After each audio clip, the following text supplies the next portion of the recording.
آخوند رافضی و قصه توبه آدم علیه السلام. یه مقام تو مسجد کوفه هست به نام مقام حضرت آدم. توبه آدم اینجا پذیرفته شده. اونایی که رفتن میدونن، دلام الان پر میزنه. اینجا خطاب رسید: آدم میخوای خدا از سر تقصیرت بگذره؟ ببین بر عرش چی نوشته. نگاه کرد، دید نوشته: الهی یا حمید و به حق محمد، یا عالی به حق علی، یا فاطر و به حق فاطمه، یا محسن و به حق الحسن، یا قدیم الاحسان به حق. نشست گریه کردم. گفت جبرئیل این آخری کی بود؟ تا گفتم یا قدیم الاحسان به حق الحسین، اگه جیگرم پاره پاره شد. برای اولین بار آدم شروع کرد، جبرئیل برای آدم شروع کرد روزه خوندن. آدم از نسل تو کسیست به نام حسین، تو سرزمینی به نام کرب و بلا با لب تشنه. نشست گریه کرد. خطاب رسید: توبت و پذیرفتیم آدم. رفیق سرت.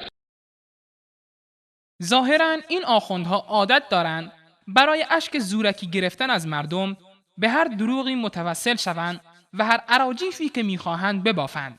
این آخوند رافضی به اینکه خود به هر شرکیاتی معتقد هستند بسنده نمی کند، بلکه میخواهد سبب توبه آدم را کارهای شرک آمیزی معرفی کند که خودشان بدان آلوده هستند.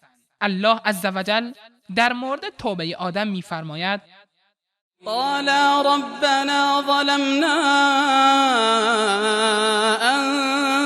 أنفسنا وإن لم تغفر لنا وترحمنا لنكونن من الخاسرین.